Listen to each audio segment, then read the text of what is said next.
여러분 안녕하십니까? 박상규입니다. 의대 증원 규모에 반발하는 의사들의 집단 행동이 가시화하고 있습니다. 환자들의 불편도 갈수록 커지고 있습니다.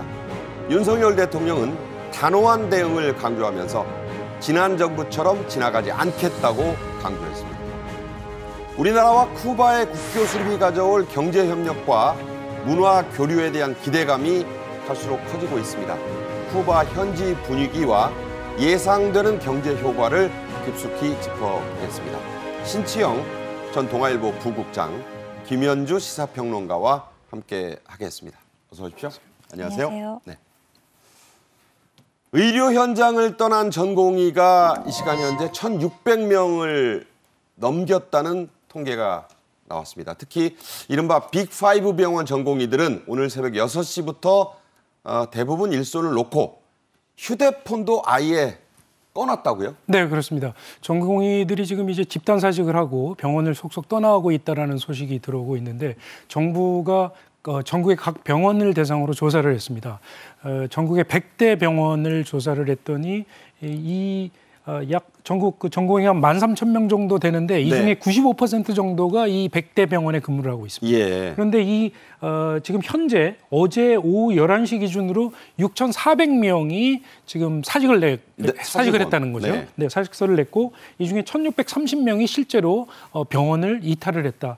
이렇게 집계가 되고 있습니다. 네. 그리고 전국 10개 주요 병원에는 직접 현장을 점검하러 다녔더니 1,090명이 사직서를 냈고 730명이 병원을 이탈을 했다. 이렇게 조사가 되고 있거든요. 네. 사실 전공의라고 하면은 우리가 이미 알고 있다시피 응급실이랄지 중환자실에서 실제로 환자를 돌보면서 응급 상황이 발생을 하면은 즉각적으로 조치를 해서 환자들의 생명을 살리는 이런 중요한 역할을 하는 그런 인력들 아니겠습니까? 그렇죠. 이렇게 한 40~50% 정도 되는 전공의들이 병원을 떠난다고 하면 거의 의료 현장은 마비가 될 수밖에 없는 상황이고요. 네. 그래서 정부 입장에서는 이번 사태에 대해서 적극적으로 대응할 수밖에 없는 그런 상황이 되고 있습니다. 네. 당장 환자들이 큰 걱정입니다. 정부의 비상진료 체계가 운영이 되고 있다고 하는데 정부는 757명에게 업무 개시 명령을 일단 발령했다고요? 네, 그렇습니다. 방금 전에도 그 전공의 상황을 짚어주셨습니다만 이 전공의라고 하는 분들이 이제 우리가 흔히 인턴 레지던트라고 불리우는 분들, 실제 큰 대학병원 등에서 실무적인 일들을 대부분 전담하고 있는 분들이기 때문에 이탈한 인원에 대해서는 일단 업무 개시 명령이, 행정명령이 발령이 된 것이고요. 그리고 그 이외에도 이제 전국에 보면은 409개 정도 응급 의료기관이 있습니다. 네. 비상체제로 아마 가동이 될 모양입니다. 24시간 비상진료 체제로 운영을 해가지고 필수 진료 기능 이것이 이제 유지될 수 있도록 하겠다는 것이고요. 지방의료원이 35곳, 접시자병원이 6곳, 보건소 이런 수단들을 총동원해서 진료 시간을 연장해서 운영을 하겠다라는 지금 조치를 일단 내려놓고는 있으나 과연 얼마나 이것이 지속 가능할지에 대해서 좀 의문이 있기 때문에 참 걱정스럽지 않을 수가 없습니다. 네, 과연 이게 이제 얼마나 버틸 수 있을지 흔히들 말하는 마지노선 얘기도 지금 나오고 있습니다. 이렇게 전공의들의 집단 행동으로 인한 피해도 접수가 되고 있습니다. 34건이 지금까지 신고가 됐다고 하고 수술 취소도 20건을 넘고 있다죠? 네, 그렇습니다. 정부가 어제부터 의사 집단 행동 피해 신고 지원센터라는 것을 운영을 하고 있는데 이 지원센터에 신고가 된 건수를 집계를 해봤더니 전체 피해 건수가 34건이 접수가 됐고요. 이 중에 25건이 수술을 못하고 있는 그런 사례로 접수가 됐습니다. 아예 취소된 거죠? 그렇습니다. 수술을 못하고 있고 그다음에 진료를 예약을 했는데 취소가 되거나 아니면 거부를 당하거나 이런 피해 건수도 7건 정도가 되고 있고요. 전공의가 이 근무지를 이탈을 해서 이렇게 피해가 점점 커지고 있다 보니까 정부로서는 병원으로 복귀를 해라 이런 명령을 내린 상태인데 아직 복귀를 하고 있는 인력들이 그렇게 많지는 않은 상황. 일부는 복귀했다는 소식도 들려옵니다만은. 네, 그렇습니다. 지금 대한전공의협회에서 계획을 밝힌 바에 따르면은 어제까지 집단 사직서를 제출을 하고 오늘 오전 6시부터 병원 업무에서 손을 뗀다 이런 계획을 발표를 했었거든요. 그러니까 지금 현재는 아마 점점 더 병원을 더 이탈을 하는 전공의가 더 늘고 있지 않을까 이렇게 우려가 되고 있습니다. 그러니까 전공의협회가 6시부터 손을 놨다 그러니까 지금은 6시간 넘게 지금 그런 공백이 지금 생겨 있는 거죠. 네, 그렇습니다. 그래서 정부가 이제 병원으로 즉시 복귀를 해라라는 이런 명령을 내렸는데 이 복귀 명령이 본인들한테 직접 송달이 돼야 그게 이제 효력이 있다는 겁니다. 근데 휴대폰 꺼놓으면 어떡합니까? 그렇습니다. 그래서 전공의들이 SNS를 통해서 그런 대응 요령을 서로 공유를 하고 있는데 핸드폰을 꺼놔라 또는 핸드폰을 켜놓을 경우에는 절대 문자를 읽지 말아라 이런 대응 요령을 공유를 하고 있는 그런 상황이라고 합니다. 믿고 싶지는 않지만 일부 SNS에는요. 일단 나올 때 진료 기록 등을 헝클어놔라, 엉망을 만들어놔라 이런 그 정보도 공유했다고 하는데 이거 정말 믿고 싶지 않은 얘기예요? 그렇습니다. 전공의 의사들의 최고의 업무는 역시 환자들의 생명을 살리고 연장시키고 하는 업무를 맡고 있는데 그런 걸 거부를 하고 있는 참 암담한 상황이 계속되고 있다고 볼 수 있겠습니다. 네, 말씀드린 대로 수술 환자 그리고 이걸 지켜봐야 하는 가족들은 그야말로 애를 태우고 발을 동동 구르고 있다고 합니다. 사례들이 속속 접수가 되고 있죠? 그렇습니다. 정말 환자나 그 가족들 입장에서는 날벼락 같은 이야기가 아닐 수가 없을 텐데요.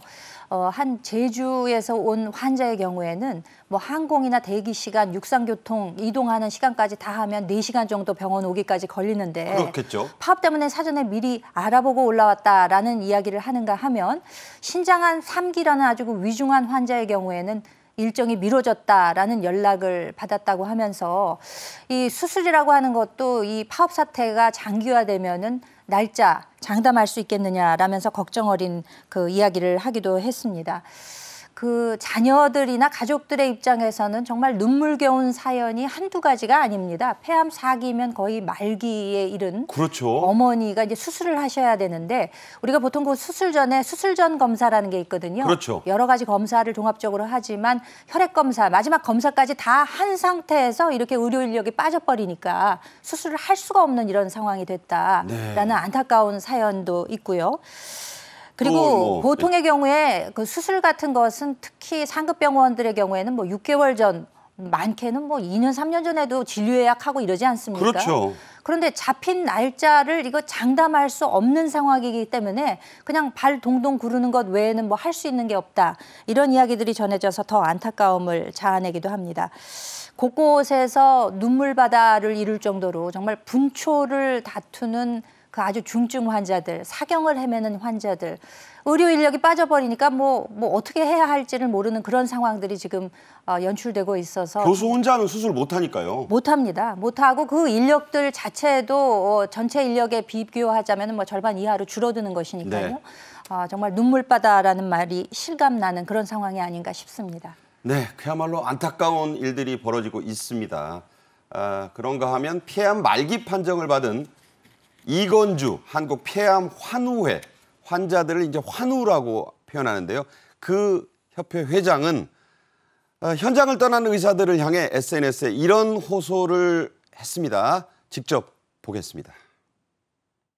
2016년도에 폐암 4기 진단을 받고 지금까지 항암 치료 124번을 하고는 작년 11월 달에 이제는 더 쓸 약이 없다는 치료 중단과 함께 여명 3개월의 진단을 받고 호스피스 입원을 기다리고 있습니다. 관계 당국과 의협은 즉각 협상을 재개하고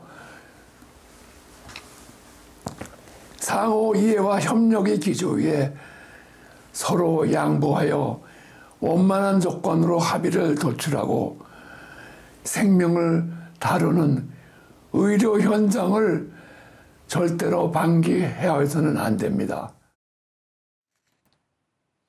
네, 지금 들으셨지만 이건주 회장 폐암 4기 환자입니다. 목소리가 그야말로 대단히 상태가 좋지 않음을 여러분도 느끼실 수 있는데, 자, 이게 말이죠. 전쟁을 해도 병원이나 병원서는 공격하지 않는데 의사가 의료 현장을 이렇게 떠나는 게 용납이 될 수 있나요? 용납이 될 수가 없죠. 의사가 환자의 생명을 볼모로 자신들의 주장을 관철을 시키겠다? 이걸 어떻게 용납할 수 있겠습니까? 외국에서도 의사들이 어떠한 일이 있어도 환자 곁을 떠나는 그런 일은 벌어지지 않고 있습니다. 우리나라 같은 경우에 국민 1000명당 지금 의사 수가 2.5명입니다. 네. OECD 멕시코를 제외하고 두 번째로 적은 수준입니다. 근데 또 의사들은 충분하다고 하는 사람도 있어요. 그렇습니다. 독일 같은 경우가 OECD 평균이 한 3.7명 정도 되거든요. 네. 아주 많은 정도의 의사를 보유하고 있는 독일 같은 경우도 지역의 의사들이 부족하다고 해서 지금 올해 한 5,000명 정도의 의대 정원을 늘리겠다라고 계획을 발표를 해서 진행을 하고 있습니다. 5,000명? 그렇습니다. 네. 추진을 하고 있는데 의사들의 파업, 집단행동 전혀 없습니다. 없죠. 영국 같은 경우도요. 최근 20년 동안에 의사 수를 2배를 늘렸는데 의사들이 파업을 한다? 상상할 수 없는 일이죠. 네. 그리고 결국 이 의사는 어떤 일이 있어도 의사의 환자의 생명을 지켜야 된다. 환자 곁을 지켜야 된다. 이런 확고한 신념이 있기 때문이죠. 그렇죠. 지금이라도 환자 곁을 떠난 우리 의사들의 경우에도 히포크라테스 선서 할 때 환자의 생명을 최우선으로 고려하겠다. 이런 대목이 있지 않겠습니까? 네. 그런 히포크라테스 선서를 다시 한번 되새겨 봐야 되지 않을까 이렇게 생각합니다. 네. 뭐 좀 비유가 어떨런지 모르겠습니다만 한의학 분야에서 나온 얘기가 있죠. 동의보감을 쓴 허준 선생이 한 얘기 있습니다. 환자를 긍휼히 여기는 의사가 그야말로 첫째가는 심의다. 저는 그런 대목도 생각이 납니다. 서울대병원에서는 제왕절개로 쌍둥이를 출산하려다가 수술을 불과 하루 앞두고 연기할 수밖에 없습니다. 이런 통보를 받은 산모도 있다고요? 그 저출생 문제가 우리 사회에서 가장 화급을 다투는 그런 사안 아니겠습니까? 근데 그런 이야기를 떠나서라도 이 산과라고 하는 것은 분만, 이거는 기다릴래야 기다릴 수가 없는 분야이기 때문에 보통 요즘에는 유두분만이라든지 혹은 저렇게 쌍생아 같은 경우에 제왕절개, 이건 수술 날짜를 미리 다 잡아놓거든요. 그렇죠. 근데 지금 이런 상황에 딱 맞닥뜨리게 되니까 이건 정말 의료 대란이 현실로 나타나는 것이 아니냐라는 것을 직감할 수 있는 이제 그런 상황이 아닌가 싶고요. 네. 부모님의 목 디스크 수술의 경우도 무기한 연기가 됐다든지. 얼마나 아프시겠어요? 그렇죠. 출산할 때 그 무통주사라는 게 있습니다. 이제 척추에다가 주로 마취과 의사들이 이제 그 주사를 놓게 되는데 네. 이런 것도 다 불가능하게 됐다라는 지금 지적들이 나오고 있어서 예. 얼마나 심각한지를 좀 알 수 있게 하는데요. 병원에서 또 입원 안내 문자 같은 게 이제 보통 오잖아요. 오죠. 근데 이제 이게 오질 않으니까 어떻게 된 건가 궁금해서 이제 병원 전화통도 불티가 나는데 이거 받을 사람도 있겠습니까? 일단 받는다 하더라도 대기해라라는 소리밖에는 할 수가 없는 것이고. 저희도 방법이 없습니다. 이런데요. 그렇죠. 그리고 그 대기라는 것이 과연 이번 주, 이번 달 이걸 알 수가 없는 상황이기 때문에 더 아주 답답한 상황이 아닌가 싶습니다. 네. 그래서 정부는 19일부터 의사 집단행동 피해신고 지원센터를 운영하고 있습니다. 자, 어떻게 해야 또 어떤 지원을 받을 수 있나요? 네, 이번 의료 대란 때문에 피해를 입은 사람들이라면 누구든지 전화를 해서 도움을 요청할 수 있고요. 국번 없이 129번으로 전화를 하면 상담을 받을 수 있다고 합니다. 피해 사례를 상담을 해주는 것은 물론이고 법률구조공단하고 연계를 해서 소송 지원까지 해줍니다. 네. 그리고 정부가 전국의 의료 병원의 상태를 점검을 해서 즉시 치료를 받을 수 있는 이런 병원도 안내를 해주고 있습니다. 그래서 중증 환자 같은 경우에는 대형 병원이나 종합병원으로 전원을 시켜주기도 하고요. 가벼운 경증 환자의 경우에는 지역 의료기관에서 치료를 받을 수 있도록 이렇게 연결을 해준다고 합니다. 네. 정부는 이제 칼을 꺼내들지 않을 수 없는 그런 상황입니다. 그래서 집단행동 교사 금지, 그러니까 그러니까 그거를 이렇게 유도하는 걸 말합니다. 금지 명령을 위반한 의사들에게 처음으로 행정처분 통지서를 보냈습니다. 명령 위반으로 확인이 되면 의사 면허를 정지시킨다는 거죠? 강수를 정부가 두고 있는 것 같습니다. 그러니까 선처 없이 기계적으로 법을 적용하겠다라는 지금 원칙을 세워놓고 있는데요. 정부에서는 이게 의사협회죠. 의사협회 지도부에 의사면허 정지 사전 통지서를 발송했다고 합니다. 네. 이것은 이제 우편 등기로 발송이 되게 되면 사전에 이제 통지가 되게 되는 것이죠. 그러니까 집단 행동을 부추기지 말라라는 명령을 어겼다고 판단될 시에는 이것이 면허 정지의 수순까지도 갈 수 있다는 것이 지금 현 정부의 입장이기도 합니다. 네. 추후에 이것이 만약에 교사 금지를 위반했다라고 판단될 시에는 면허 정지까지도 가게 될 수 있을 것 같습니다. 3월 4일까지 의견 제출을 하라라고 이제 요구를 해서 추후에 이것이 면허 정지 처분까지도 갈 수 있지 않을까. 왜냐하면 지금 정부에서 상당히 강경한 입장을 취하고 있기 때문에 본보기 차원에서도 이건 절대 환자들을 볼모로 하는 이런 일을 사주해서는 안 된다라는 강력한 경고를 보이는 것으로 해석이 되고 있습니다. 그렇군요. 집단행동에 나서는 의사와 전공의들은 정부가 설마 우리 모두를 어떻게 하겠느냐, 의사면허를 정지시킬 수 있겠느냐 이렇게 생각하고 있다고 합니다. 하지만 정부의 밤침 이번에는 상당히 단호한 것 같아요. 네, 의사들이 그동안 3차례 정도 집단행동에 나섰었는데 번번이 의사들이 이겼습니다. 가깝게는 지난 2020년에 문재인 정부에서 의대 정원을 400명을 늘리기로 계획을 발표를 했더니 의사들이 집단행동에 나섰고요. 코로나 시국에서 의료 공백 사태가 굉장히 커졌죠. 그래서 결국 문재인 정부가 무릎을 꿇었고 그때 의사 국시를 거부한 의대생들까지도 다시 시험을 볼 수 있도록 이렇게 구제를 해줬으니까 정부가 백기투항을 했다. 뭐 이렇게 볼 수 있는데 그런 경험이 있으니까 전공의들이랄지 의대생들이랄지 의사협회에서는 이번에도 정부에 강력하게 대응을 하면 물러설 수 있을 것이다. 아마 이런 계산을 하고 있지 않을까 싶습니다. 이른바 학습 효과를 생각하는 거죠? 그렇습니다. 네. 그런데 윤석열 정부는 하여튼 지금 현재로서는 과거와 같은 그런 일은 절대로 없을 것이다. 이번에는 절대 물러서지 않을 것이다. 네. 이렇게 얘기를 하고 있습니다. 그러면서 그 근거로 되고 있는 것이 의료법 59조인데 의료법 59조에 따르면 의사가 의료 현장을 떠나 집단 행동에 나서서 환자 치료에 차질을 빚었다 하면은 정부가 복귀 명령을 내릴 수가 있습니다. 그렇죠. 그런데 그 복귀 명령을 이행하지 않을 경우에 벌금을 내리거나 징역형에 처할 수 있도록 이렇게 규정을 하고 있거든요. 그러니까 또 이 의료법에 따르면은 또 이 구금 이상의 실형을 받을 경우에 환자 면허를 취소를 받을 수가 있습니다. 의사 면허. 의사 면허를 예. 취소를 받을 수가 있습니다. 그래서 지금 정부에서는 이렇게 의사 면허를 취소하는 조치까지도 적극 취하겠다는 이런 뜻을 반복적으로 밝히면서 대응을 하고 있는 상황입니다. 네. 자, 이번엔 다를 것이다. 자, 정부의 입장은 이런 겁니다.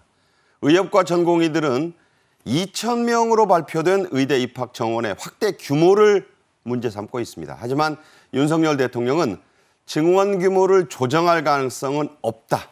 이렇게 분명히 하고 있습니다. 지난 1일 분당 서울대병원에서 열렸던 민생토론회 때의 언급 직접 들어보시죠. 대다수 국민이 원하는 의료 개혁을 일부의 반대나 저항 때문에 후퇴한다면 국가의 본질적인 역할을 저버리는 것이나 다름없습니다. 대통령실은 윤 대통령의 이런 방침에 따라 의대 정원 논의 전면 백지화를 요구하는 의사단체의 요구, 일각의 요구에도 단호하게 선을 긋고 있습니다. 자, 어떤 입장인가요? 네, 지금 대통령실 관계자가 얘기하기를 의사단체에서 요구하는 의대 정원 논의 전면 백지화 요구는 아예 받아들일 수도 없다. 그리고 의료개혁은 불가피한 상황이다. 굉장히 단호한 어조로 지금 밝히고 있습니다. 정부가 현재 이 의대 정원을 늘리겠다고 하는 이 계획을 발표한 이유가 2035년까지 우리나라에서 의사 수가 10,000명이 넘게 부족한 현실이다. 15,000까지 보고 있죠? 15,000명까지 네. 보고 있죠. 10,000에서 15,000명 정도로 추계치에 따라서 조금 다른데 이걸 그래서 결국은 5년 동안 의대 정원을 2,000명씩 늘리면 앞으로 교육을 받아서 의료 현장에 투입할 때까지 계산을 해보면 한 10,000명 정도는 채울 수 있지 않겠느냐. 그렇죠. 이런 계산이거든요. 네네. 사실 지금 그동안 우리가 여러 차례 밝혀왔다시피 환자들이 수술을 받을 수가 없어서 의사를 찾지 못해서 앰뷸런스에 실려서 뺑뺑이를 도는 뭐 이런 상황이 벌어져 있으니까 네, 이런 상황은 어떻게든 바로잡아야 된다 하는 것이 정부의 절박한 그런 계획이라고 이렇게 볼 수 있겠습니다. 네, 소아과 오픈런, 소아과 한 번 가면 뭐 반나절은 그냥 기다려야 된다 이런 얘기도 지금 나오고 있죠. 윤 대통령이 19일 참모들로부터 의사 집단 행동에 관련된 보고를 받는 자리에서 한 말이 또 화제가 되고 있습니다.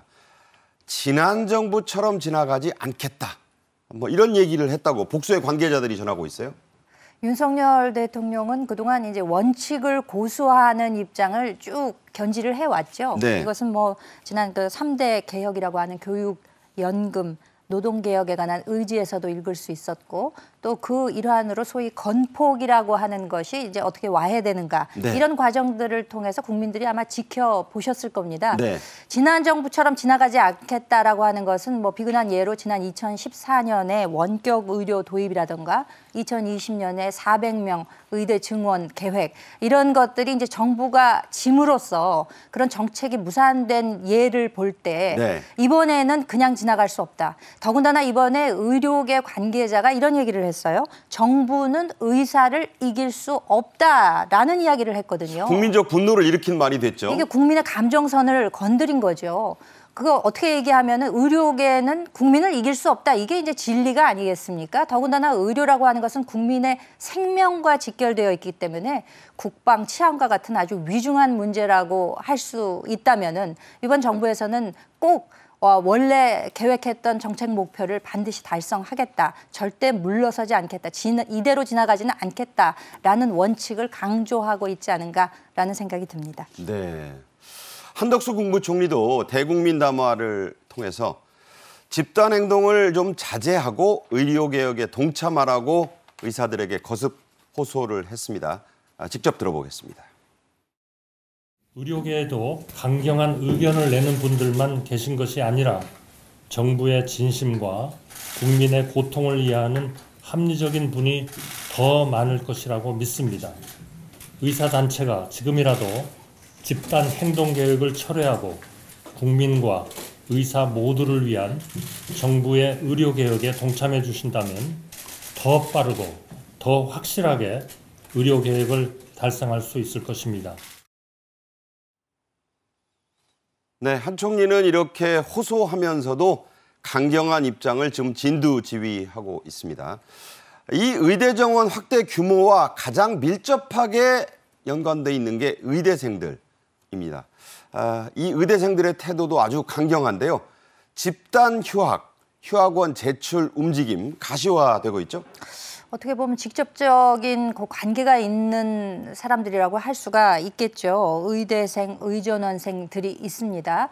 지금 의대 정원 확대와 관련된 주요 단체들의 입장은 지금 저와 같은데요. 대한전공의협의회의 경우에는 20일 오전 6시 이후에 근무를 이제 중단했고요. 네. 대한의과대학과 의과대학 협의회에서는 20일을 기점으로 동맹 휴학 및 이에 준하는 행동을 개시하겠다라는 합의를 했습니다. 당장 오늘입니다, 지금. 네, 대한의사협회, 의협이죠. 전공의 사직 및 의대생 휴학 등 단체 행동을 지지하는 지금 입장을 표명을 해서 만약에 의사면허 관련해서 어떤 불이익이 있을 시에는 감당하기 어려운 행동에 돌입하겠다라는 지금 으름장을 놓고 있는 지금 이런 입장이거든요. 감당하기 어렵다는 말이 무슨 말일까요? 그러니까 국민 생명을 볼모로 해서 이제 우리는 뭐 전면 파업, 휴업 이렇게 들어가겠다라고 지금 큰 목소리를 내고 있는 것이 아닌가 싶습니다.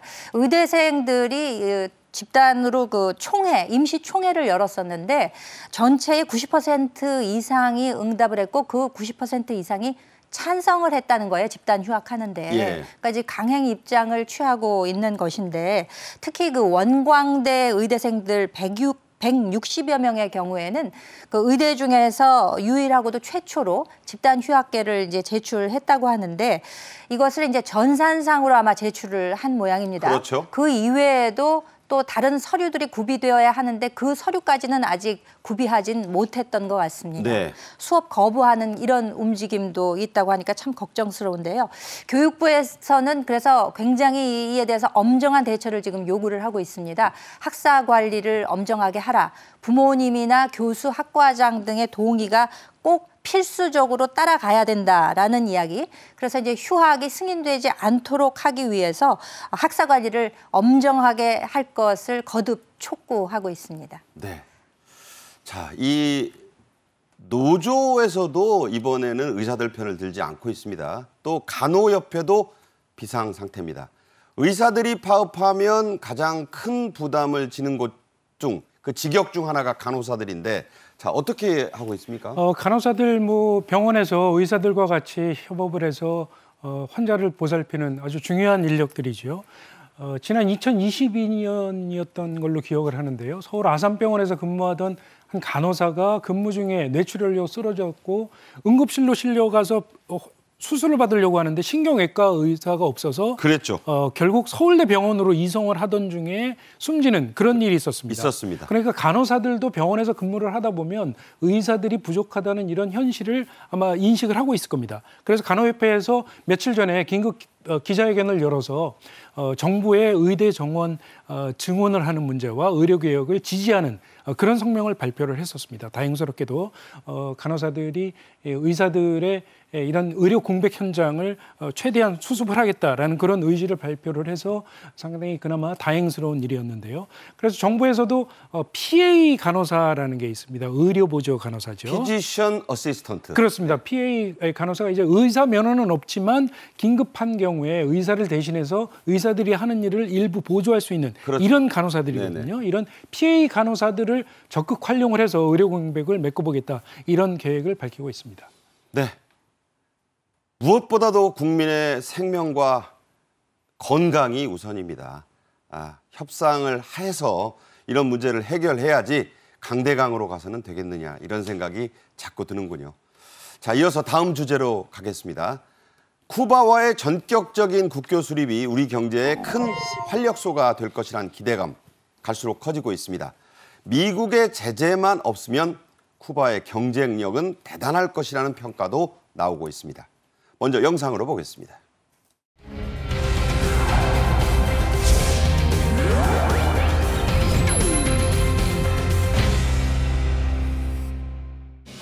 대중남미 외교를 강화하는 중요한 전환점이자 글로벌 중추국가로서 우리의 외교 지평을 더욱 확장하는 데 기여할 것으로 기대됩니다.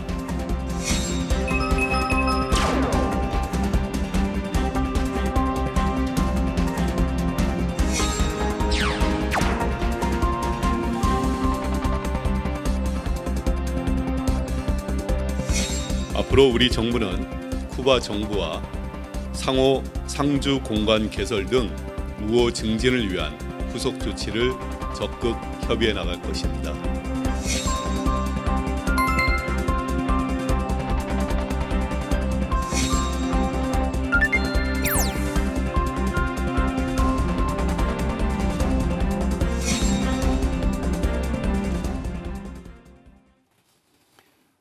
미수교 상태였던 쿠바와 우리나라의 교역 규모는 그다지 많지 않았습니다. 재작년 기준으로 할 때 총 교역액은 연간 300억 원 정도에 불과했죠? 네, 그렇습니다. 쿠바 하면은 이 카리브해 중남미 지역의 거점 국가라고 할 수 있습니다. 그래서 쿠바와 수교를 맺고 있는 나라가 한 190개국 정도 되고요. 수도 아바나에는 한 100개국이 넘는 나라가 대사관을 운영을 할 정도로 네. 그렇게 상당히 외교적으로 중요한 위치를 차지하고 있는 그런 나라라고 할 수 있는데 우리하고는 쿠바가 1959년에 공산혁명이 일어나고 난 뒤에 수교가 단절이 돼서 그렇죠. 국교가 단절이 돼서 그때부터 아무런 관계를 맺지 않고 있는 그런 상황이죠. 그러니까 아무래도 양국 간의 교육 규모가 상당히 미미할 수밖에 없는 그런 상황입니다. 그거 직접 무역도 아니고요. 그렇습니다. 2022년 기준으로 했을 때 우리가 쿠바로 수출한 규모가 한 195억 정도 되고요. 네. 그리고 쿠바로부터 우리나라가 수입한 금액이 한 100억이 조금 안 됩니다. 95억. 95억 정도. 그러니까 한 300억이 조금 안 되는 규모의 그런 교육을 하고 있는 상황인데 우리가 주로 이제 기계류랄지 자동차 선박 이런 것들을 수출을 하고 있고요. 그리고 쿠바에서 우리가 수입하는 것들은 뭐 시가랄지 또는 농산물이랄지 럼주도 있고. 럼주랄지 네. 이런 농산물 이런 것들을 주로 수입을 하고 있는데 이제 수교가 맺어지고 본격적으로 교육 관계가 늘어나다 보면 앞으로 점점 더 경제 협력이 확대가 되고 교역액도 늘어나지 않을까 이렇게 기대가 되고 있습니다. 네. 신국장 얘기대로 흔히 쿠바를 카리브해의 진주라고 하는데 뭐 진주가 나는 나라는 아닙니다. 그만큼 아름답다는 얘기죠. 하지만 쿠바에는요.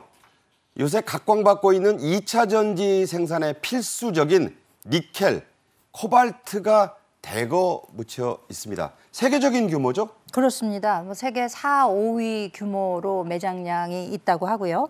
이 미국이 2021년 1월 21일에 큐바를 테러 지원국으로 지정을 하면서 이제 금수 조치가 내려져 있기 때문에 현재 이제 직접 교역이 불가한 상태고, 하지만 이제 수교가 이루어짐으로써 앞으로 경제 협력의 기반이 마련되었다라는 이제 평가가 있습니다.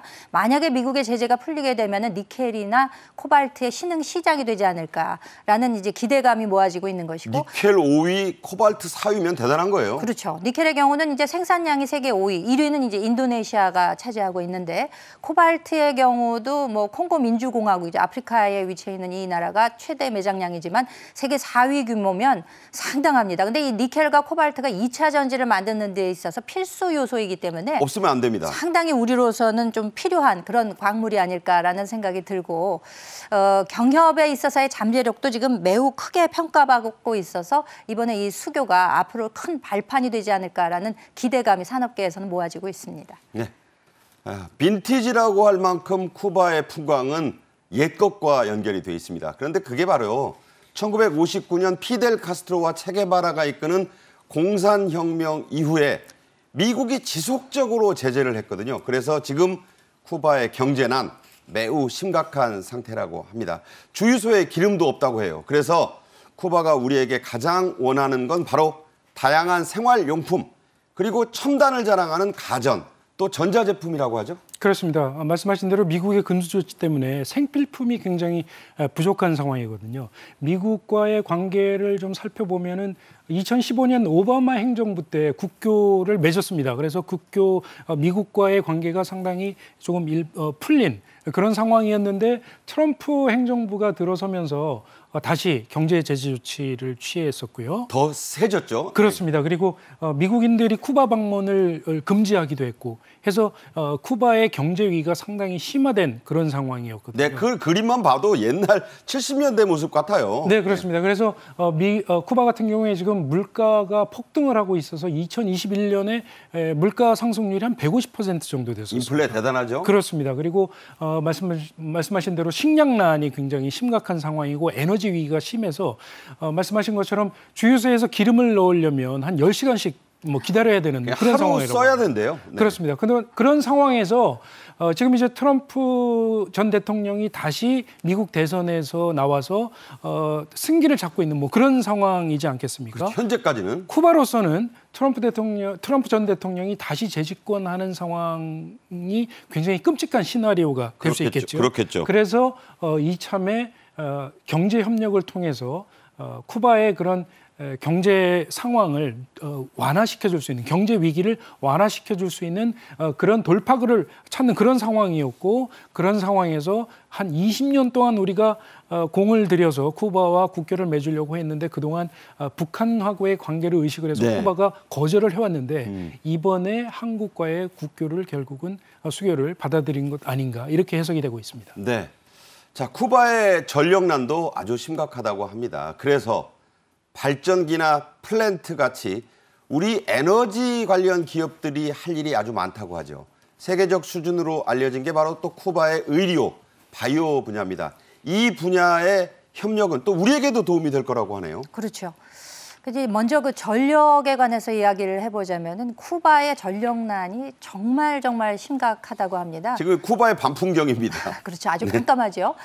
전력난이 하도 심각하다 보니까 지금 그 쿠바의 그 화폐를 보면은요, 10페소, 우리 돈으로 한 10,000원에 해당되는 그 10페소에 보면은 이동식 발전 설비 PPS라는 것이 그려져 있는데 그게 우리 현대중공업에서 2006년도에 그 도입을 시킨 것이라고 합니다. 그러니까 네. 얼마나 그게 소중하면 화폐에 이렇게 도안이 그려져 있을 정도고 상당히 그래서 우리나라 기업에 대해서는 좋은 감정들을 예전부터 가지고 있었다고 하고요. 네. 쿠바의 전력난이 이렇게 이제 심각하기 때문에 앞으로 에너지 기업의 진출이 이제 기대된다. 이렇게 이제 반대로 해석을 할 수가 있을 것이고 또 세계적 수준이라고 합니다. 그 쿠바의 의료 바이오 산업 전문 인력이 쿠바 의사들 실력이 대단하다고 해요. 그러니까 그 인력을 활용할 가능성도 높고 이것은 또 다시 이야기하자면 어떤 임상 의료 분야에 있어서 우리나라와 협력 관계가 상당히 가능하지 않겠느냐라는 미래를 내다볼 수 있는 거죠. 그렇기 때문에 한국과 쿠바의 공동 연구 협력의 그 가능성도 연구 개발, R&D의 가능성도 지금 열려 있다고 많은 분들이 예측을 하고 있습니다. 네. 자, 쿠바 하면 생각나는 것. 저는 어네스트 해밍웨이가 생각이 납니다. 그 유명한 작품들이 쿠바를 배경으로 쓰여졌죠. 그가 즐기던 세계 최고 수준의 쿠바산 시가, 럼주는 세계적으로 더 알려져 있습니다. 이와 관련된 농수산물 교역, 또 우리가 좀 기대하는 바죠? 네, 그렇습니다. 어네스트 해밍웨이 노벨 문학상을 받은 미국의 대표적인 작가 아니겠습니까? 어네스트 해밍웨이가 쓴 노인과 바다, 이 작품이 쿠바의 수도 하바나에 있는 친구 어부의 실화를 바탕으로 쓴 그렇죠. 작품이었습니다. 예. 그러니까 이 해밍웨이가 일리노이주에서 태어났는데 실제 거주한 곳은 플로리다주의 최남단 키웨스트라고 해서 그렇죠. 쿠바에서 한 140km 정도 떨어져 있는 곳입니다. 쿠바 지척이었죠? 그렇습니다. 그래서 쿠바를 자주 방문을 했고 한 8년 정도 쿠바에 머물면서 작품을 발표를 하기도 했고. 노인과 바다를 거기서 쓴 거죠? 그렇습니다. 그리고 누구를 위하여 종을 울리나도 쿠바에서 쓴 작품이었습니다. 그러니까요. 말씀하신 대로 이 어네스트 해밍웨이 하면은 시가를 쿠바산 시가를 굉장히 좋아했고 럼주로 만든 칵테일을 입에 달고 살았다. 뭐 이렇게 알려져 네, 있죠. 네, 아주 쿠바산 시가 하면은 세계 최고 품질로 알려져 있고요. 그거를 뇌물로 줄 정도잖아요. 그렇습니다. 그래서 쿠바의 대표적인 수출품이라고 할 수 있겠습니다. 그러니까 앞으로 우리나라와 경제 협력이 확대가 되면 쿠바의 농산물을 생산을 하는데 필요한 여러 가지 다양한 기계류도 수출할 수 있겠고요. 또 우리나라로 시가나 럼주의 수입도 확대되지 않을까 이렇게 기대가 되고 있습니다. 네, 지금까지는 삼각무역으로도 몰래 들어오던 게 이제 우리나라에 제가격으로 들어온다는 점에서 시가 럼주 팬들도 기대하시는 분들이 많을 걸로 압니다. 알려진 대로 쿠바의 한인 이주 역사는 100여 년 전으로 거슬러 올라가는데요. 엘볼로 마을이라는 곳이 있습니다.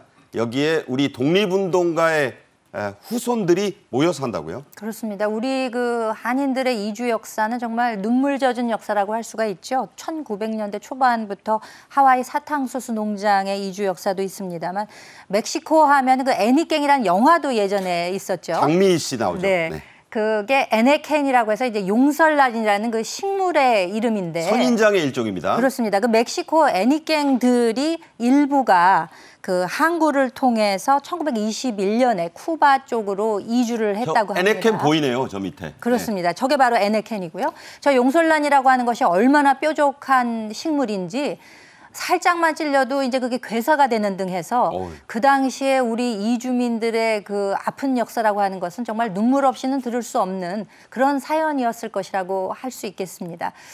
그런데도 불구하고 그렇게 이주를 해서 한인 마을이 구성이 됐고 현재까지도 그 커뮤니티가 남아있고 네. 저렇게 지금 기념비도 남아있습니다. 그러니까요. 더구나 주목할 만한 점은 일제강점기 시절에 그렇게 피땀이 어린 그 돈을 모아서 우리 독립운동 후원금을 보내줬다는 것입니다. 그렇죠. 그 먼 곳에서. 네. 그래서 그 대표적인 임천택 선생이라는 분이 계시는데 그 따님이. 네, 지금 그 따님이 85세시라고 합니다. 아까 보였던 분이에요. 그렇죠. 네.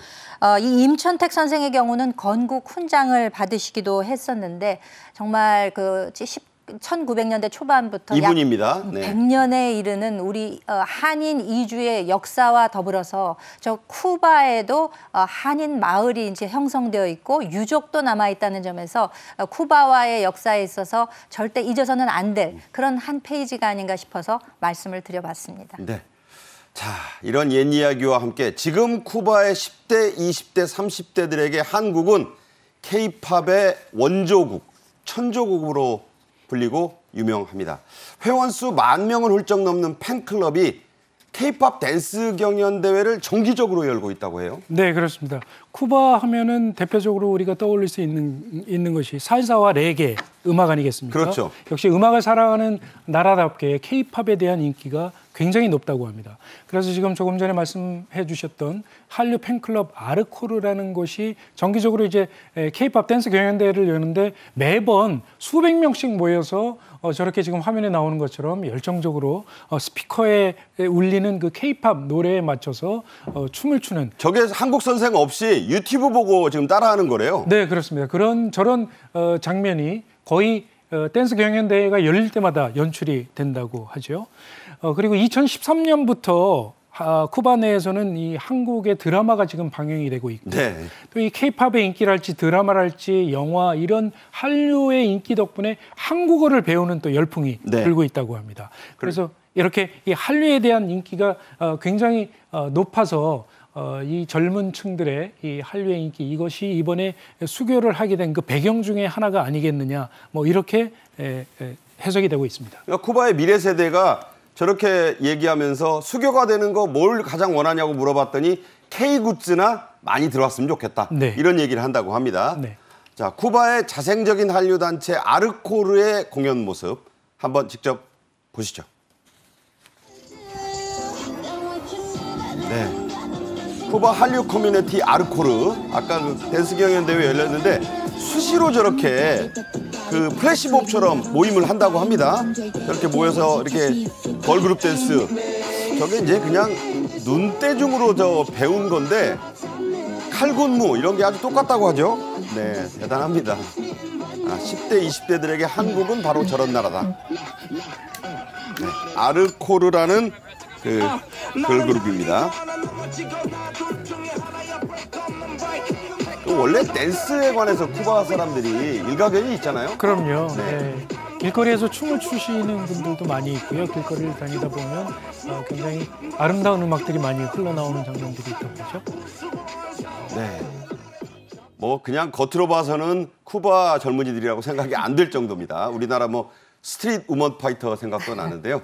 자, 대단합니다. 2022년에 세워진 한글 학교에 이어서 쿠바의 대학들에도 한국어 수업이 생긴다고 하네요. 네, 그렇습니다. 그러니까 이제 수교를 하는 데 있어서 그 기반이 K-팝이 됐다는 거 아니겠습니까? 소프트 파워가 얼마나 중요한지를 다시 한번 느낄 수 있는 그런 계기였다고 생각이 되는데 수도 아바나에 위치해 있는 쿠바 최고의 예술대학이라고 합니다. ISA라는 대학이 있는데 네. 올 3월부터 한국어 수업을 개설했다 그래요. 그러니까 음대생들도 또 자생적으로 본인들이 보다 음악 교류를 활발히 하기 위해서 한국어를 배우려고 하는 그 의지가 상당히 강하다고 합니다. 네. 또 쿠바의 한글 학교 학생들도 약 120여 명이나 있어서 교사나 학생들 모두 한국어 이름을 갖고 서로 부르고 한국어로 활용해서 대화를 나누는 뭐 우리가 이제 미국 가서 뭐 아이들 한글 학교 하는 것처럼 네네. 그런 식으로 해서 한국어를 배우는데 상당히 적극성을 보이고 있습니다. 아바나 국립대에서 2012년도에 이미 한국어 수업을 진행을 하기도 했었는데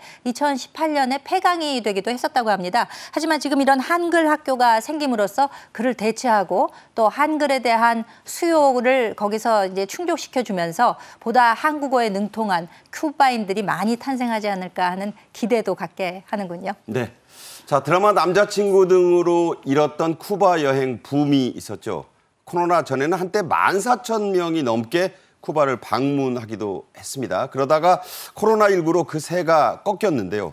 이번 수교를 계기로 다시 늘 것으로 예상이 됩니다. 다만 불편한 점들이 좀 있죠? 네, 그렇습니다. 말씀하신 대로 일단 첫째는 직항이 없습니다. 쿠바하고 우리나라가 직항이 없어서 멕시코를 거쳐가거나 미국을 거쳐가거나 네. 한 16시간 정도 비행기를 오래 타고 가야 되는 그런 불편한 점이 있고요. 이것보다 더 중요한 문제가 미국이 쿠바를 테러 지원국으로 지명을 하면서 쿠바를 갔다 온 여행객에 대해서는 미국의 입국을 까다롭게 하고 있습니다. 2021년 1월 이후에 갔다 온 기록이 있으면. 네, 그렇습니다. 지금 현재 우리나라 국민 같은 경우에는 미국에 대해서 3개월 동안 관광 목적으로 간다든지 비즈니스 목적으로 갈 경우에는 비자 면제를 받고 있거든요. 네네. 그런데 쿠바를 갔다 온 사람들의 경우에는 이 비자 면제 프로그램을 적용받을 수 없다고 합니다. 네.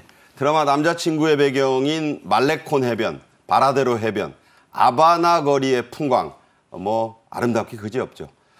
여행 유튜버로 유명한 곽튜브란 그 분이 있습니다. 이 곽튜브가 유튜버죠. 쿠바 방문을 위해서 미국 무비자 입국 혜택을 포기했다고 하는데 이것도 고민이겠어요. 그렇죠. 우리가 쿠바에 가고 싶은 분들의 경우에는 우리가 이제 상용 프로그램 EST라는 게 이제 적용이 안 되기 때문에 그걸로 미국에 입국했다가 만약에 쿠바에 갔다 오게 되면 그 다음번에 들어가는데 이제 문제가 생기는 거예요. 네. 그러니까 쿠바를 방문한 이력이 어떻게 보면 미국 입국에 있어서 상당한 장애가 되는 지금 현 상황이기 때문에 그러면은 그 비자 신청을 해서 쿠바를 가야 되느냐 이런 고민을 하고 있기도 하다고 해서 이번에 이제 수교가 되기는 했습니다만 미국의 제재 조치가 이제 어떻게 되느냐에 따라서 그 결과가 좀 달라질 것 같기도 하고요. 이는 비단 우리나라 사람들의 고민뿐만이 아닙니다. 영국이나 캐나다도 역시 같은 고민을 하고 있다는 점에 있어서 상당히 국제관계의 또 이면을 보여주는 그런 단면이 아닌가 싶습니다. 네. 끝으로요. 우리 정부는 이제 공관이 정식으로 개설될 때까지는 잠정적 조치를 취할 수밖에 없습니다.